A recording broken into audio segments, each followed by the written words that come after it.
Welcome, age of vintage society.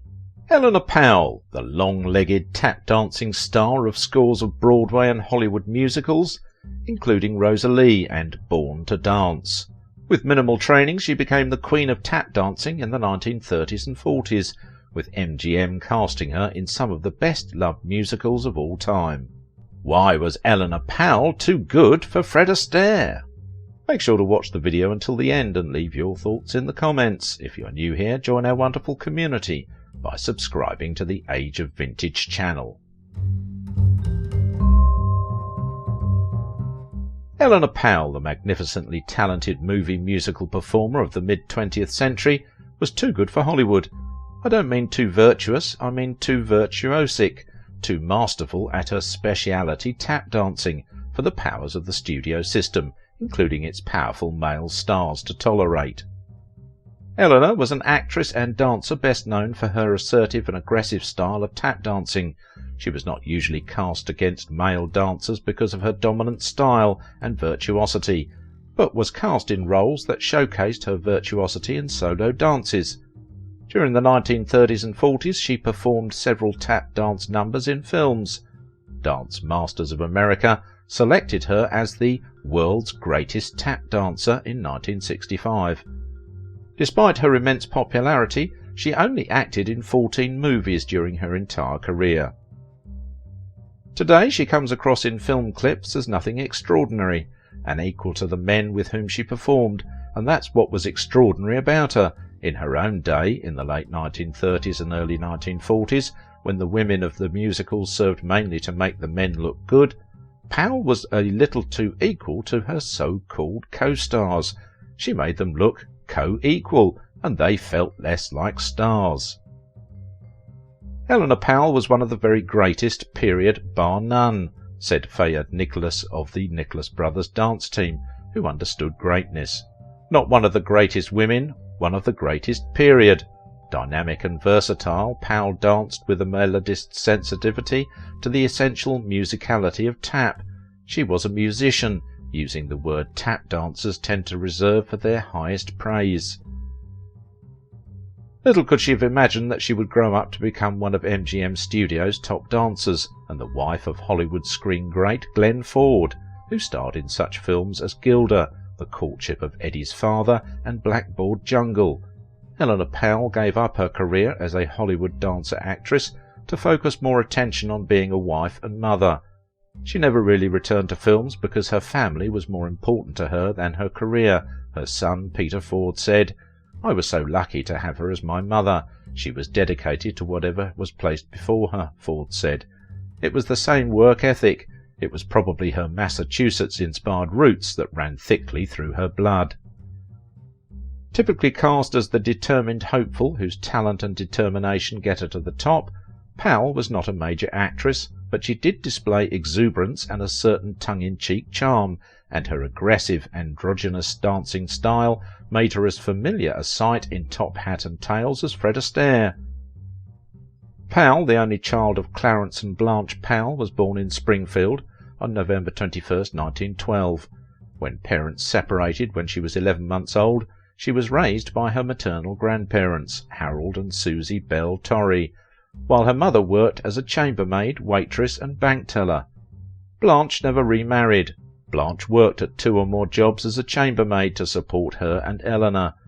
They were very poor, so when Eleanor had the opportunity to go out to work, it helped to pay the bills.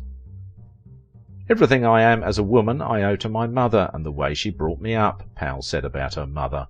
At age 7, to help overcome her shyness, she was enrolled in dancing school, where she studied ballet and acrobatics with Ralph McKernan. She was 8 years old, a third grader at Liberty Street School in Springfield, when she enrolled in a dance studio on Worthington Street. At the age of 6, Powell began studying ballet and dancing at nightclubs. She had danced at various nightclubs in Atlantic City when she was a teenager. In the summer of 1925, during a family visit to Atlantic City, New Jersey, she was turning cartwheels on the beach when discovered by the entrepreneur Gus Edwards, who offered her a job working 3 nights a week, earning a salary of $7 per show, in a dinner club at the Ambassador Grill. By 1923, at the age of 11, she was performing a buck and wing dance on stage at the Ambassador Recreation Club under the name Eleanor Powell. Upon turning 16, she learned tap dancing and soon joined the Optimists at Casino de Paris Theatre in New York City. In the summer of 1927, Powell returned to Atlantic City to work at the Silver Slipper and Martin's, a high-priced supper club. Her routine combined classical ballet and acrobatics. She looked down on the tap dancers who appeared with her at the club and considered their style to be awkward. Urged to try her luck on Broadway, Powell headed to New York in the fall of 1929, where she worked at Ben Burney's nightclub and danced at private parties, where she met and appeared on the same bill as Bill Robinson. With him, she devised a dance routine in which they challenged each other. Powell and Robinson performed at various private society parties organised by the Vanderbilts, Rockefellers and others, for which they were paid $500 a night. Robinson became her lifelong friend and later taught her his famous stair dance. It was the heel-dropping rhythm tap dancing of John Sublette Bubbles, however, that most influenced her footwork and rhythmic style. She remembered lying on my stomach in the wings watching Bubbles dance to me. Between shows, dancers spent time backstage trying new steps. Wearing high-heeled tap shoes with a Cuban heel, one that is wider than the spiked or hourglass heel of a chorus dancer, she began to master the heel drops that marked Bubbles' style of rhythm tap dancing. "I often wondered if I had some coloured blood in me," she said later, "because the king of offbeat tapping I came up with was a coloured sound." She discovered that in order to dance on Broadway, she had to add tap to her repertoire of ballet and acrobatics. After lessons from Jack Donahue and hours of hard practice, she landed a part in Follow-Through, after which she did a string of shows including George White's music hall varieties with Harry Richman and Bert Lahr. "There is a large dancing chorus," reported the New York Times in its review of the show, "but among the supporting company it is the lanky Eleanor Powell, an excellent tap dancer, who stands out markedly." Her film career began after she was discovered by Gus Edwards dancing on an Atlantic City beach. Her dance style developed while studying tap, and she eventually brought it to Broadway. Powell's powerful footwork earned her much recognition at this time, and in 1935 she moved to Hollywood. The Fox studio called on Powell to dance in a screen version of music hall varieties, but ultimately saw no potential in her decidedly unglamorous appearance. However, when MGM saw her dance number in the film, they envisioned another Ruby Keeler. After a stem-to-stern makeover that included extensive dental work, voice lessons and a sophisticated new look, Powell made her movie debut in Broadway Melody of 1936, executing a couple of dazzling tap numbers that catapulted her into overnight stardom. After a trip to New York to fulfill a previous commitment, she returned to Hollywood, where she signed a 7-year contract with MGM. She made her screen debut with George White's 1935 Scandals in 1935. Additionally, she performed in many musicals in the 1930s that were specially tailored to her talent, such as Born to Dance, Broadway Melody of 1938, and Rosalie. Powell showcased her tap dancing skills in the 1940 film Broadway Melody of 1940, part of the Broadway Melody film series. The movie's tap sequence, Begin the Begin, went on to become one of the greatest tap sequences in Hollywood. In 1943 she left MGM after performing only one specialty number in the film Thousands Cheer. Powell performed her athletic dance moves in Sensations of 1945 a year later. Unfortunately, the film was not a commercial success. In the late 1940s she also appeared in a few documentaries. The romantic comedy Duchess of Idaho was her last collaboration with MGM. She practiced day and night to ensure that it looked perfect on screen despite her brief appearance in the musical. She then starred in a series of musicals at the rate of one a year. By the time she finished Honolulu, in which she tapped the hula and danced while skipping rope, she was making $125,000 per film. During the golden age of Hollywood, she was known as one of the top dancing stars at Metro-Goldwyn-Mayer. She appeared in 14 motion pictures between 1930 and 1950. She was dedicated and focused on her craft. Eleanor Powell made only a few movies during her Hollywood career, but her dancing talent and exuberance have never been duplicated. The great director-choreographer Busby Berkeley, who worked with her in Lady Be Good, put her in a class all her own. Eleanor was by far the finest female dancer we ever had in films, and a very hard-working perfectionist, he said. I've known very few women that talented and that gracious. Praise for the dancer also came from a more unlikely source, Maestro Arturo Toscanini.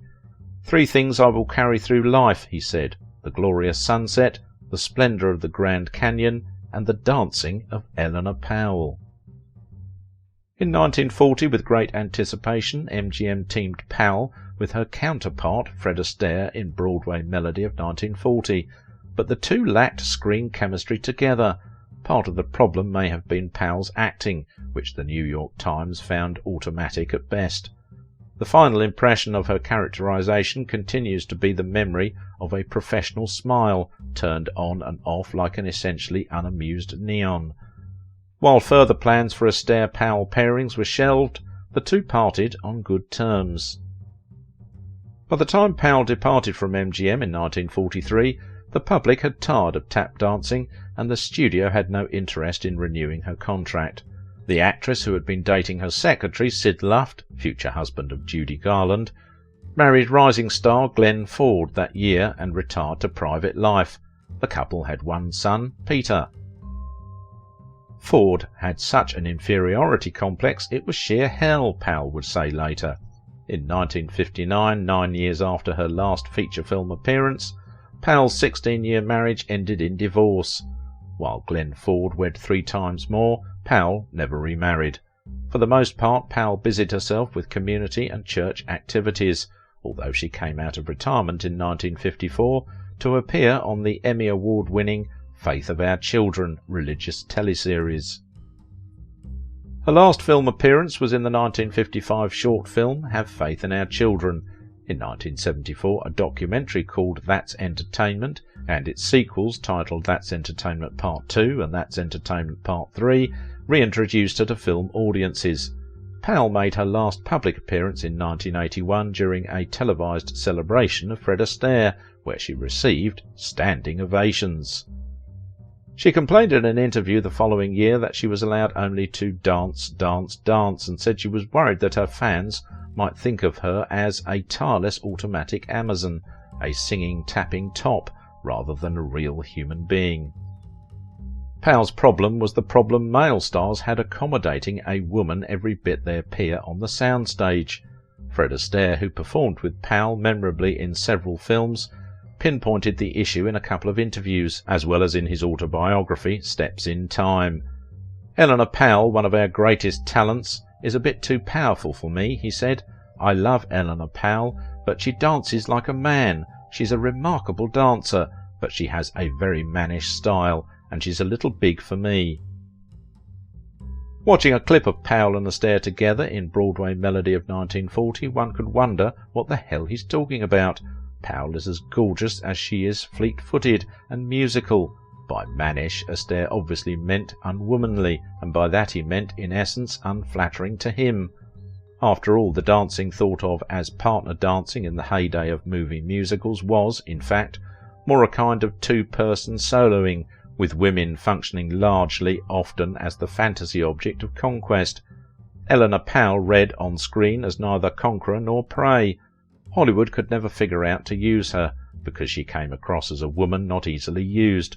As her roles dwindled, Powell drifted out of the movies, making her last major appearance in the minor film sensations of 1945.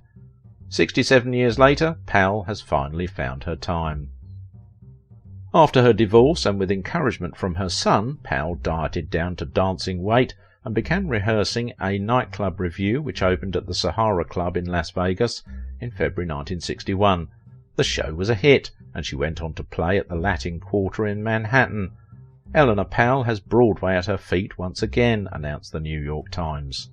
Powell continued to play club engagements and made television appearances on The Perry Como Show and The Hollywood Palace. Religion had always played an important part in Powell's life, and in 1964 she gave up the club circuit and became an ordained minister of the Unity Church. She enjoyed a brief burst of publicity after the release of the MGM documentary That's Entertainment, and in March 1981 she attended an American Film Institute tribute to Fred Astaire, one of her last public appearances. Powell died of ovarian cancer at the age of 69 on February the 11th, 1982. She was interred in the Hollywood Forever Cemetery. If you liked this video, don't forget to give it a thumbs up, subscribe if you are new here, and if you want to support my work, please visit my Patreon page. Powell did display exuberance and a certain tongue-in-cheek charm. Men couldn't control her, not like Ginger Rogers. Watch this video and find out how Ginger Rogers' life was dominated by Howard Hughes.